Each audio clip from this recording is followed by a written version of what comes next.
Hello and welcome to The Wild Side. This is your host, Kight, and that was Vanessa May with Classical Gas.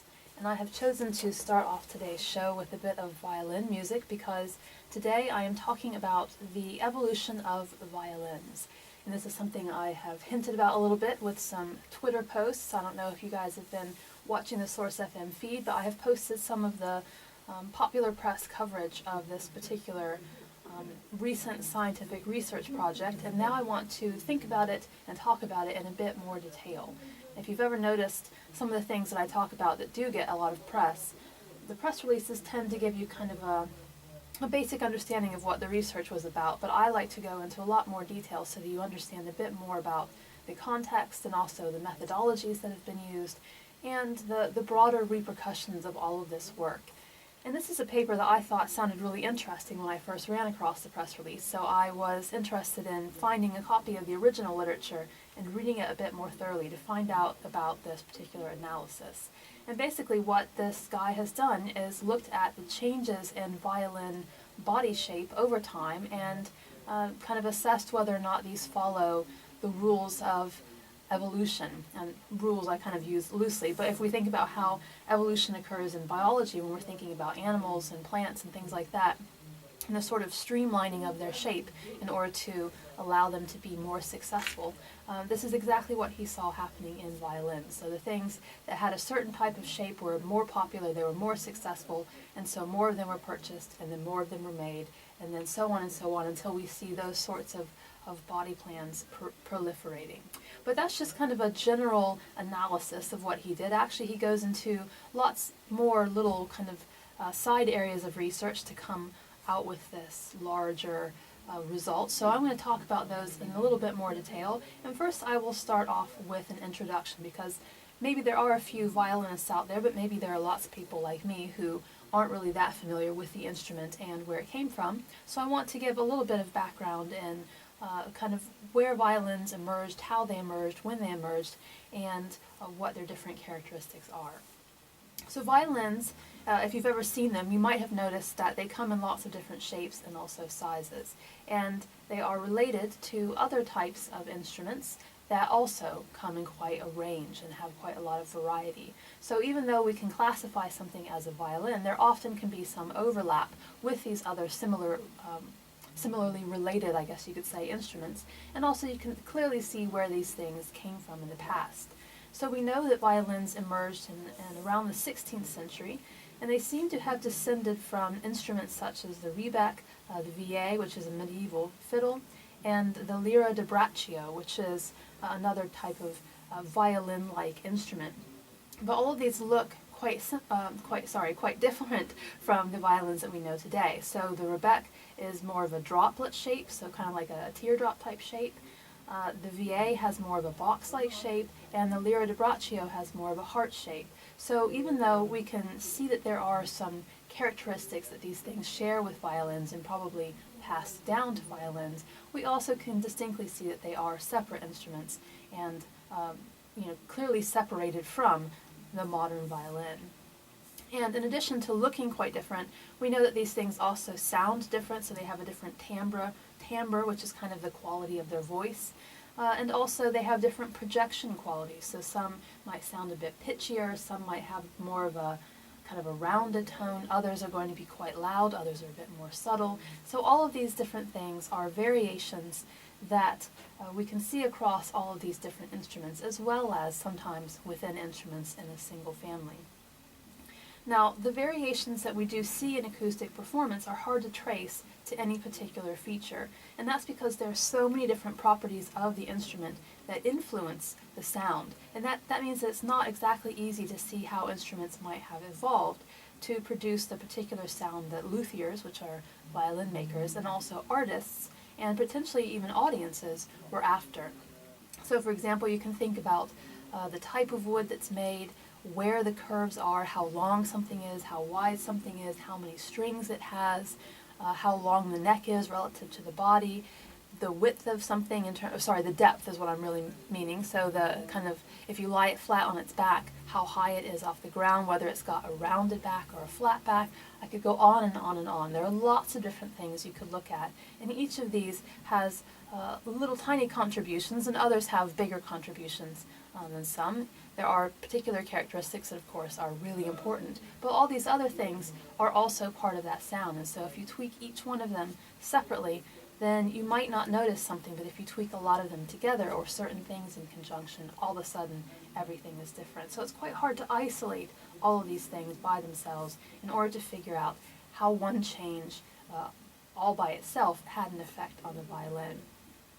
And body shape is quite an interesting thing, because although we can see it quite obviously and distinguish certain characteristics, actually it may have relatively little influence over the overall sound of the instrument. So we might see something that has really drastically different shapes, but actually these two different instruments or three different instruments that you're comparing produce very similar sounds. And this is something that you might be familiar with if you have ever gone to see someone play guitar, or if you are a guitarist or know the differences in different types of guitars. There are some that are quite tiny, others that are quite big, some have a very narrow waist, if you like, others are much more shallow, and yet sometimes when someone plays those, they can sound incredibly similar despite these really obvious visual differences. And of course the same thing is true in violins and other instruments as well. So some of the things that the author emphasizes here are things like arching patterns, thickness distribution, and wood properties. And all of these can be quite obvious to see, but have very little influence if you actually measure the impact of changing these things and then the way that the instrument sounds when you play it. There are also easily changed attributes such as neck length and angle, bridge design, sound post placement, and bow types. And all of these things have varied widely over time because they are so easy to change, and yet the end result is not necessarily hugely different instruments.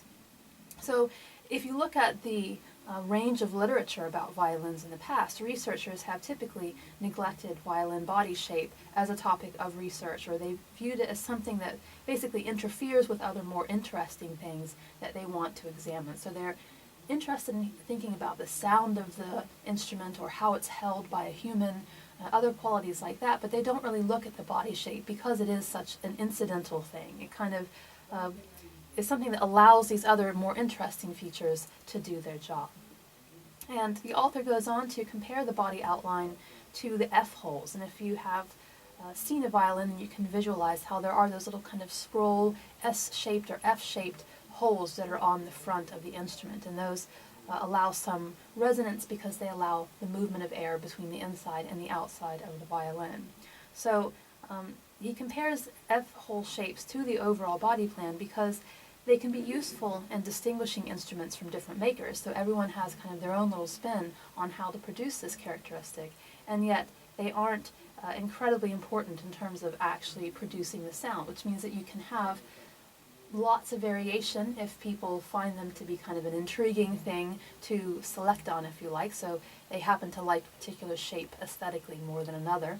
Or they can be something that doesn't change at all because no one cares about them, and so they just kind of let them, stay as they are because they're functional, so who needs to fix something that's not broken? So basically this means that they're free from morphological constraints. Because they aren't impacting the sound production of the instrument, they can do whatever they want to do, whether that's changing a whole lot or not at all. And that means that luthiers can have quite a lot of free rein if they wish. So what can all these different sorts of characteristics like this tell us about the relationships between luthiers, their influences, and the evolution of complex shapes over time? Whether you're looking at something like the F-hole or the violin body shape or anything else that is kind of got a similar characteristic where it's not hugely impacting the sound and yet is something that people can notice and be interested in and use to distinguish one thing from another. Can these things actually tell us anything at all? And if so, what information can we get out of looking at these instruments? And as you might expect, he did this current study on violins because obviously this is something that he's quite interested in, but he does mention, the author, that you can do the similar sort of thing on any other sort of instrument as well, but this is kind of his area of expertise. And violins are kind of nice because we know that there are some that are quite old. They are a highly respected instrument. They're an instrument that can be worth quite a lot of money. They've been documented over time, and so that means actually you've got a really nice database. You can have a really big sample size when you're analyzing these things, because there are some very early violins that are still around. We have a lot of literature about all the historical context of violin makers and of the instruments and of the houses that created them, and kind of the relationships between one school of violin making and another. And so that means you actually have quite a solid amount of stuff to use for the research. And on top of that, you also have the larger violin family. So you can compare violins with other things like violas and cellos and double basses and other similar instruments that allow you to kind of expand the analysis and look in a bit more a larger evolutionary context, if you like. So if you know about the sorts of studies I've talked about in the past, where I've talked about family trees, there's always an outgroup, and there are these related species that are analyzed, as well as the species that you're interested in focusing on. And that's to kind of help put everything into context. And that's what these other violin relatives allowed the researcher to do here. So he looked at the body outlines of over 9,000 different members of various violin families from the most prominent luthiers of the past 4 centuries, so 400 some years. Obviously this is quite an amazing sample size that he's been able to collate these data from over this really long period, and to have so many different examples. So he compared all these different instruments within the violin family. He then attempted to separate violins according to designer, and as I'll discuss a little bit later, he did this using computer algorithms. So basically he's trying to teach a computer what sorts of shapes denote a violin and denote a particular luthier who's created a violin, and then he's looking to see whether the computer can use those rules to then distinguish when it's shown an outline. He then created family trees in the same way that we would create evolutionary family trees with species, so he's basically performing phylogeny here to look for relationships between the different luthiers. So getting an understanding of whether a creator of an instrument kind of leaves his mark and passes down his genes, if you like, in terms of kind of the way that he produces the violin and the product that he is creating. So whether it has certain characteristics that are passed on quite obviously from one maker to all of his violins, and then from one maker to another maker as he teaches people that are learning from him. And I say him because actually in the past, violin makers were very much males rather than females. And finally, he created a timeline showing how violin shape gradually evolved over time and why that evolution occurs. So what are the different characteristics and kind of environmental influences that helped shape the violin? So that's a bit of the context and kind of a summary of what this study involved. Now let's think a little bit more about the methods. So as I said, violins are highly prized instruments, and they've been around for several hundred years, so there are lots of them. And the best place to obtain information about violins are places like auction websites, where they have lots of them that they have photographed and documented over the years and are in the process of selling or have sold in the past. And so he went to a really famous auction website that kind of specializes in violins, or at least has a subsection that specializes in instruments and violins. And he was able to get all these different photographs of the violins that this website had sold, as well as other characteristics. So information on who was the luthier, where was the violin from, what was the age, what did it sound like, all sorts of characteristics that he might want to use at some point to throw into an analysis to think about the relationship between the different violins, and maybe even certain sound characteristics and visual characteristics. So he selected out only the violins that had top-down photographs because, as I'll describe a little bit later, he wanted to be able to align the images on a grid and trace outlines so you could have very exact measurements and shapes in order to do these computer calculations and to teach the computer rules about what is a violin versus a cello and which luthier made each violin. So he needed to be very exact, and that's why he wanted to make sure that he isolated only the photographs that were taken in this one particular angle. And after kind of distilling down everything that he could get from the website that actually was relevant to his particular work, he created a total of nearly 10,000 images that focused on the violin body itself. So as you know, probably you've seen a violin, it has the body and then it has the neck where the strings run along, and then it's got all the pins where you can adjust the strings at the top. And some of them also have little things that kind of poke out the bottom bit, and kind of like small versions of what a cello or double bass would stand up on the floor. So all of that stuff he removed digitally. So there is no neck, there is no button, there are no other accessories that are attached to the lower portion of the violin. He only is just looking at that kind of pear-shaped body. So the upper bit, that's kind of round, and then it goes in at the middle, and then it goes out again at the bottom. And that is the bit that was actually being analyzed here. Now there were two major analyses that were used to extract data about the patterns of variance between the different instruments. And this is both within the category of violin and also from violin to viola to cello to double bass. Now the first of these was an elliptical Fourier descriptor analysis, which already sounds quite intimidating. And basically all this does is look at all of the different patterns that were traced out on the grids, and it measures the shapes of the different violin family members in order to get kind of mathematical equations that describe the shape of the violin. Now he also performed a principal component analysis, and this is something I've discussed before on the show. And this is something where you're taking data from the elliptical Fourier descriptor analysis, the EFD, to see which of the measurements and values best helped identify the individual instruments. So basically, if you remember having heard about this in the past on the show, the principal component analysis usually condenses a bunch of variables into a smaller number of variables by looking at which things correlate with each other and then generating kind of one single number that refers to each of those pairs or triplets or collections of variables. So rather than having four things, you can maybe put it down to just one or two. So for example, let's say when you're looking at violins, you find that the height of a violin and the width of a violin are related. So you've got those two variables.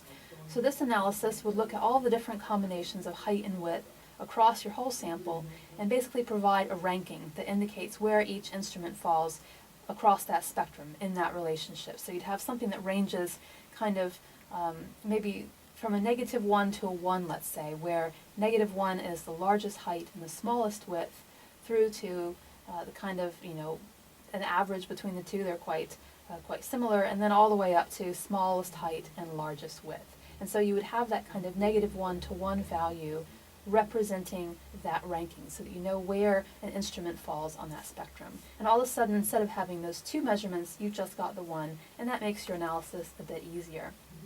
And that number, that ranking number that you've got, that's something that's called an eigenvalue, and it just helps you to figure out where something falls along this spectrum and how well it kind of describes what it is you're looking at. So in the current study, what he's got is actually an output called an eigenviolin. And basically it takes the eigenvalues and then uses those to draw violin shapes so that he could then compare those visually with each other and overlay them in order to see how similar or how different certain things were. So kind of a clever way to do this and take something that would normally just be numbers and make it more visually appealing and a little bit easier to assess with the naked eye. So in this case, the different components describe instrument width, so that's the first principal component. You've also got a second one that describes the ratios in the width of the upper and lower bouts, and also the relative placement of the center bout.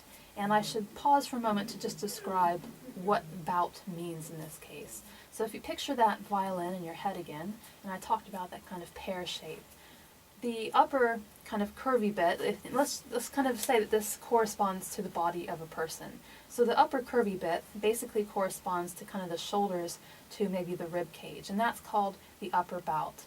And then you've got the center bout, which is the little bit that narrows at what I would call the waistline. So it kind of goes in and then comes back out again in kind of that pear-shaped bottom area, and that would be kind of our hips and thighs, and that's the lower bout. So any violin, as well as a viola, a cello, and a double bass, all these things have three bouts, the upper, the center, and the lower.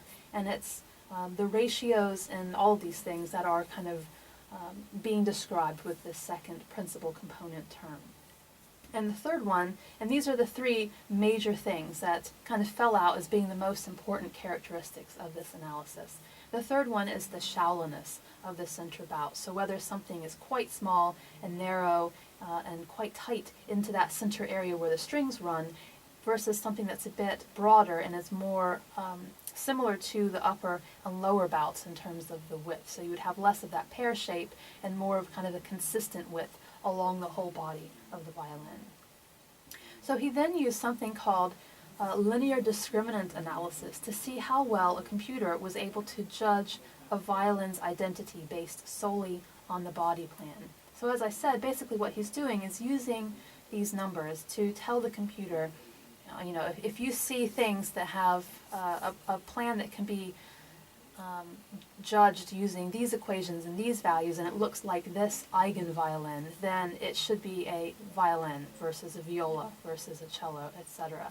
So he's feeding this information into the computer, making it learn these basic rules, and then showing it his whole sample size of 10,000 some instruments to see how well it's able to use those rules that he's created with his mathematical analyses to discriminate from one instrument to another.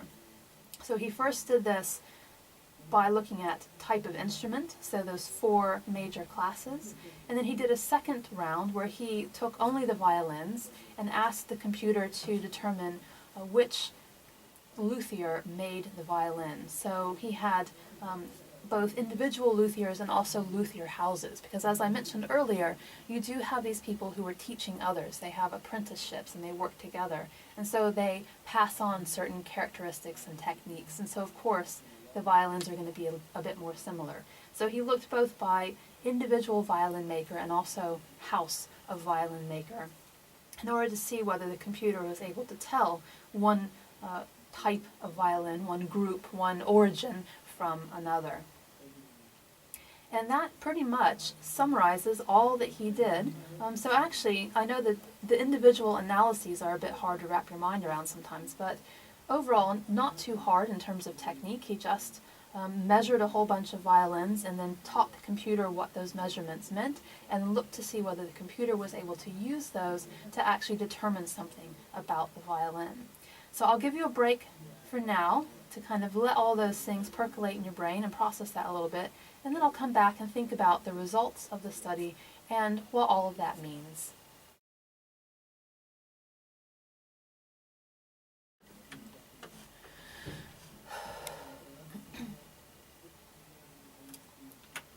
Welcome back to The Wild Side. This is your host, Caitlin Kight, and that was Lindsey Sterling and Peter Hollins with the Game of Thrones theme and also the main theme to the video game Skyrim. And if you've listened to the show in the past, then you probably know that I play Lindsey Sterling fairly often. She's quite a fun artist that has very upbeat music, and those are a couple of her earliest endeavors. I think she kind of got her start by playing covers of things on YouTube videos, so those are a couple that are kind of fun to check out. She's also got the Zelda theme, and I think a couple of other video games as well, if you're kind of a fan of those sorts of things. So, back to the theme at hand, not violin renditions of video game samples, but the evolution of violins over time. And just before the break, I was talking about how a particular researcher has just done a study where he's looked at the changes in violin shape over time in order to figure out whether you can tell something about where they've come from and how they're related to one another by looking at the way that they look, basically. And this is kind of like asking whether violins and the evolution of violins function in the same way as organisms as they go through the process of evolution out in the wild. So, before the break I went through the background and the methods of the study, and now I want to think about the results and a little bit about what they mean. So the first analysis that the author performed was one looking at figuring out whether a computer could tell the difference between one instrument and another, so violins, violas, cellos, and double basses, based on these measurements that they calculated using top-down photographs of the instruments. So this was something that was done using something called a linear discriminant analysis, and it turned out that this was actually pretty good at distinguishing different types of instruments from each other. And you probably are thinking, well, of course you can tell something like a violin from a cello, and in fact, yes, you are pretty good at doing that. But actually there were some areas of overlap that were a bit surprising. So the first linear discriminant, so this basically spits out these calculations that tell you how much these different things are able to explain, how much of the variation between one group and another can these things explain. So the first explainer, if you like, is called linear discriminant 1, and it's something that was capable of explaining 66.4% of the differences between all of the different instruments. So the computer was able to classify things pretty well into one group or another. And this was a characteristic, so it's looking across all these different measurements that we're taking of all the different instruments to figure out which little things can you look at in order to separate these things from another. And this first one is mainly able to differentiate between double basses and all other types of instruments. And the fact that this fell out first suggests that double basses are in fact the most different of all of those different instruments that are being looked at. And in fact that is true. So they have a very unusual shape because they are so big. They are only used standing up. They have quite a different plan of where the strings are because they have to accommodate humans and what humans are capable of. And the others are a little bit easier for humans to play, and so they aren't quite as constrained by what humans are physically capable of doing. But because the double bass goes so low and has such thick strings because of that, then it is very difficult for people to play, and that's why it's so incredibly unlike the other instruments. So the second linear discriminant was mainly able to separate violins from cellos, and this is something that explains almost 31% of the differences between the instruments. So taken together, already you've got something that's able to, between these two things, look at about 97% of the characteristics. They can use these two things total together to separate things from another. So actually that's pretty good. Already the computer is pretty good at taking these measurements and determining what instrument we're looking at. But the final linear discriminant explains only about 3% of all the variance, so there's a huge gap here between the second one and the third one. So this third one is not really that powerful in terms of figuring out what type of instrument is the computer looking at when it's shown an image. And this is one that is capable of distinguishing some violas from violins and cellos, but not all of them. And that's because violas do have quite a huge range, where they have some very low violas, there are some very high violas, and so there's quite a lot of overlap between violas and the two other instruments, one that's slightly bigger, the cello, and one that's slightly smaller, on average, the violin. So additional analyses were needed then to investigate the features that could be analyzed to tell these instruments from one another, because, so I should go back, I guess, and say that the first linear discriminant, it gets the most different out of the way, so that's the double basses. The second one gets the next most different, and that's the cellos. And then you're left with this last group, where only about 3% of them could be distinguished from one another. So you then have to say, well, what can we look at to get these things separated? The violas, the violins, and some of the cellos. So that's why they wanted to do these additional analyses to figure out, okay, what exactly can you start measuring in order to really figure out one from another. And it turns out the violas are wider in the lower bout than violins, so that's one characteristic. In cellos, you've got a center bout that is displaced more distally, and the upper bout is more narrowed. So it's just whether the center, if you kind of were to measure from top to bottom and figure out the halfway mark, is the center bout, the kind of waistline area, is it centered on that, or is it a bit to the top, is it a bit to the bottom? That's what you're looking at when you're looking at whether something is displaced proximately or distally. So in cellos, you've got one that is displaced a bit more distally, and you've got a more narrow upper bout. And then finally, they also noticed that double basses have the widest lower bouts. Of course, they are gigantic instruments. They also have more tapered shoulders and a more distally displaced, that's hard to say, center bout. So if you start looking at all of these characteristics and throw those into the analysis as well, then that helps the computer to try to figure which instrument is it looking at. So that does suggest that there are characteristics that, to one degree or another, are able to be used if you want to really distinguish is something quite separate from another. And if you want to have an equivalent to this out in nature, what we're really thinking about is, are these things distinct species, or are there kind of hybrids? And as I said with the viola, it is kind of a hybrid because it's got the low stuff and it's got the high stuff. So it's a bit of a hybrid between the cello and the violin. But the double bass, quite clearly a different species because it has a very different range that it focuses on. Now, to more formally investigate the degree to which the instruments could be separated from each other based on body shape, they also performed a second part kind of analysis where they looked at whether the computer could use these different values to actually then predict an instrument class. So in the first one, you are you're creating all these different values that you can use in order to calculate whether something is one instrument and another. In the next version, you're telling the computer these rules and saying, right, can you then actually use this and use these measurements to go ahead and say this picture is a violin and this one is a viola. So you're kind of using part one here in part two.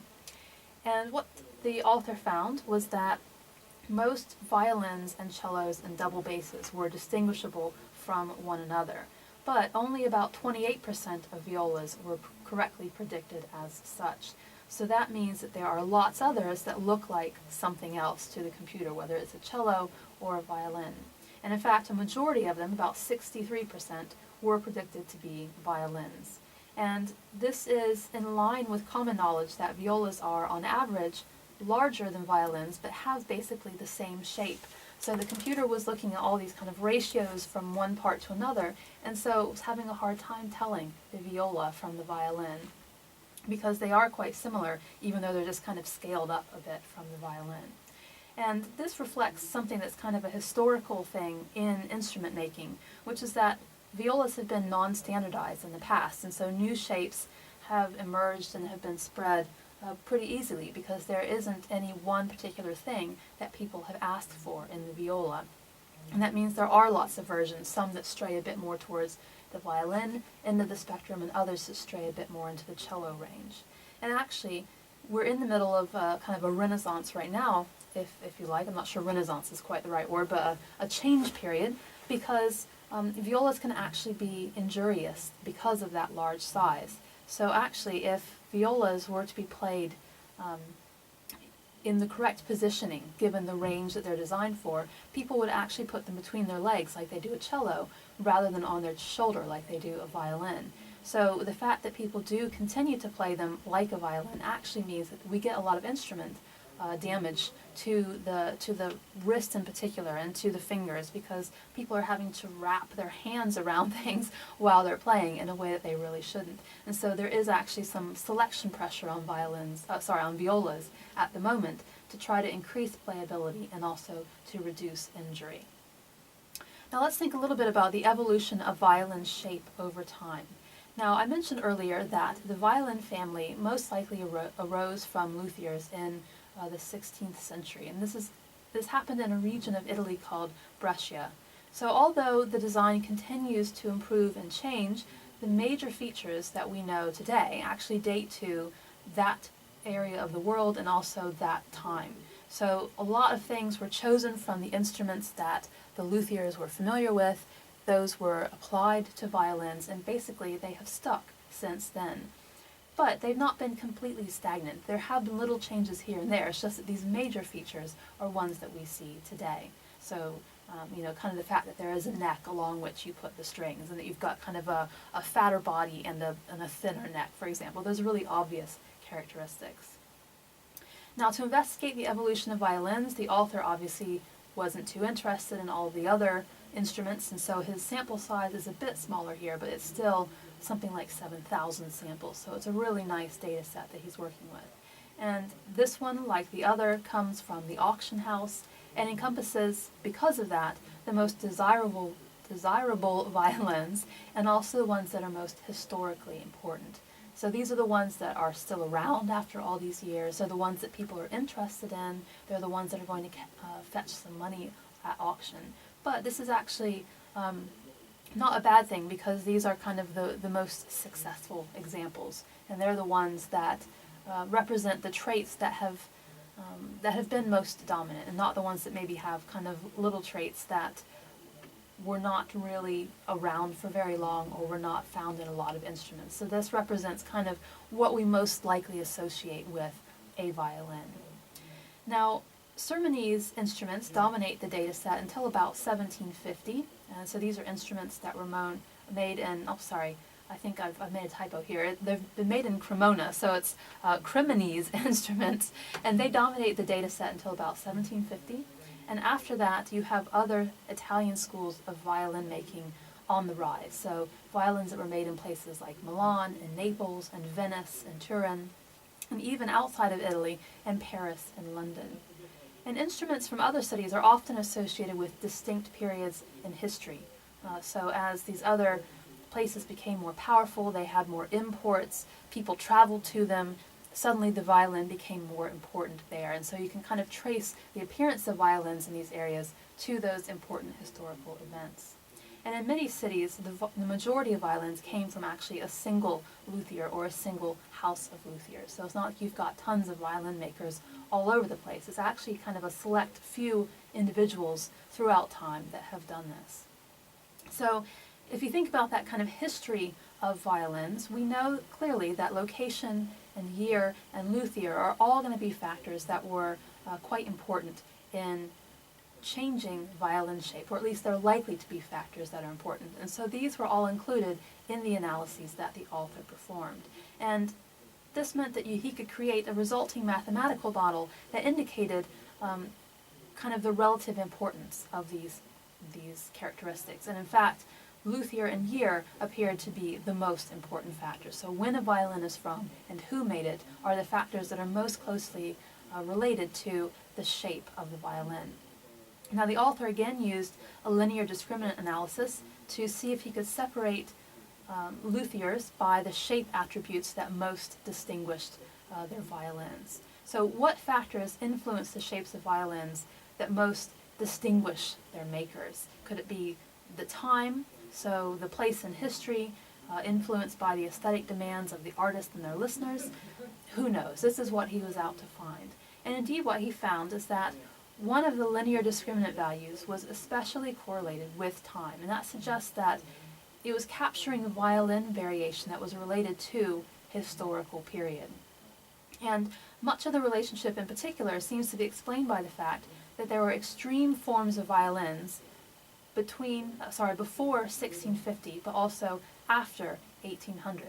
So just at the earliest period of violin making, and then after 1800, when you've kind of basically when you've got people a lot more connected, and so they're sharing a lot more ideas, and so things are going to be maybe different because they're talking about things and they have innovations and things like that. So you've got these two distinct periods of the earliest and then the later. So the first period corresponds to the birth of violins in Brescia and very high discriminant values. And there are some 20th century instruments made by someone called Degani that have very similar values. And this is quite interesting because it clearly shows that the Degani instruments, actually it's a father and a son, it's a duo, these are influenced very much by the Brescian school. So you can clearly see in these much later violins that the similarity in values reflects the fact that these guys were basically emulating or copying these quite early violins. And then you've also got the opposite. You've got very low discriminant values from Stradivari violins. And of course Stradivari's are some of the most famous violins. We've all probably heard that name, even if we haven't known exactly who that guy is or why he's so great. And Stradivari is of the Cremonese school, and his violins are some of the most desirable and valuable.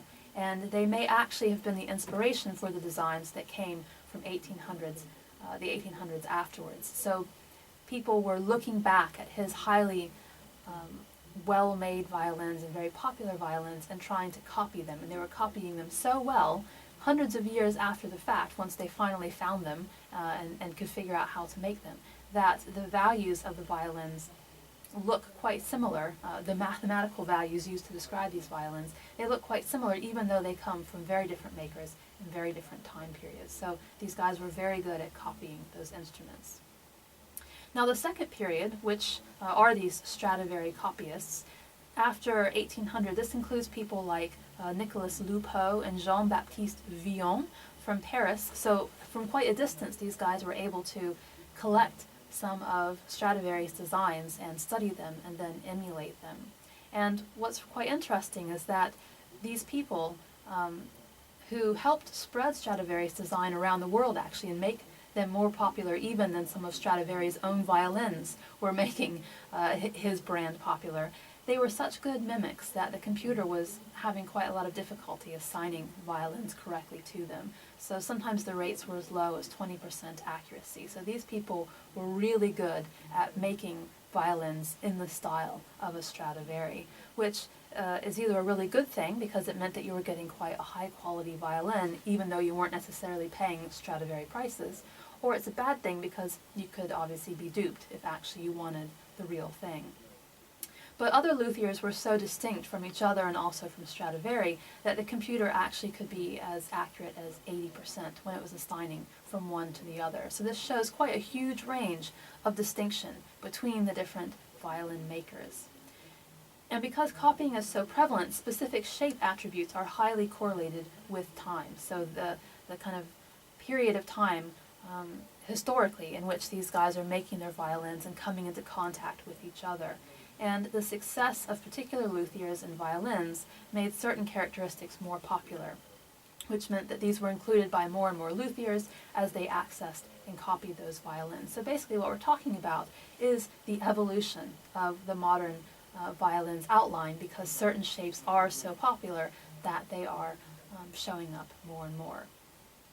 So this raises the question of how exactly copy impacts shape variance in violins. So did shape continuously vary, or did copying lead to only a handful of templates?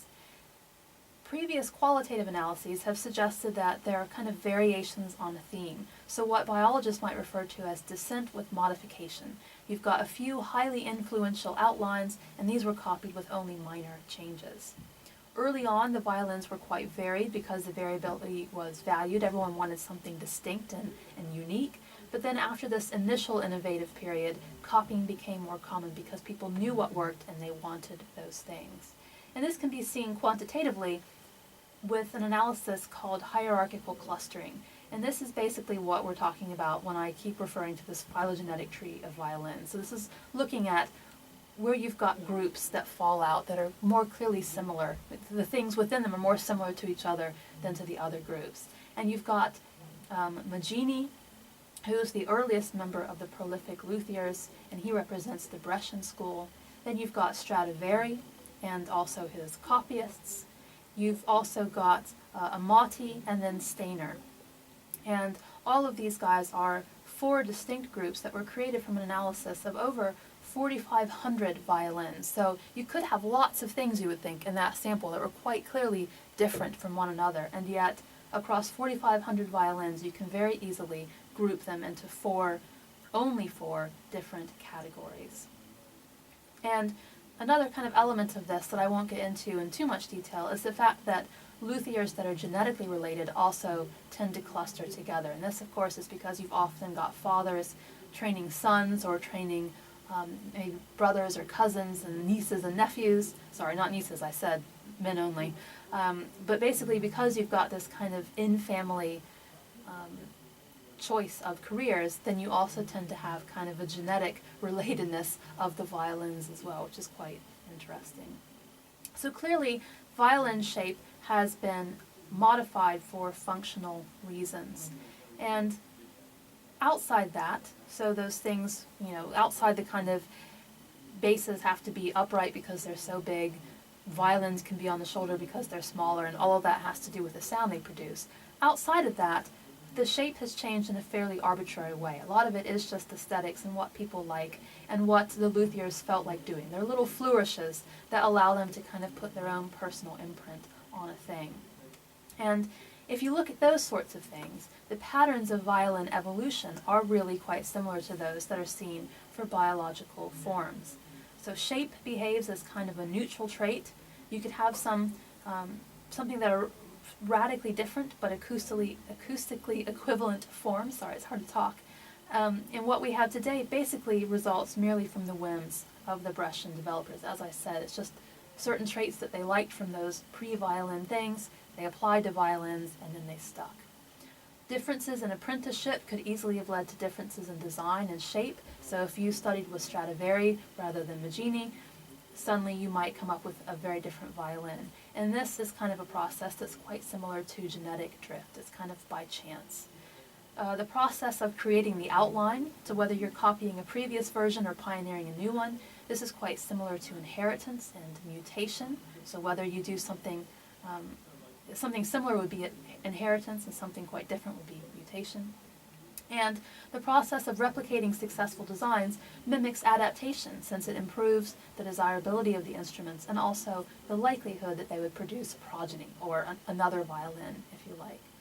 And I'll end with a quote from the author, because I thought it was quite nice how he pulled all of this together to relate changes in violin structure to biology. And he said, "Perhaps not so surprising for an object crafted by living organisms, themselves subject to natural laws, the inheritance of violin morphology was influenced by mimicry, genetic lineages, and evolved over time." And I will leave you on that note with another song by Lindsey Stirling, and this one is a medley of the Phantom of the Opera played on violin.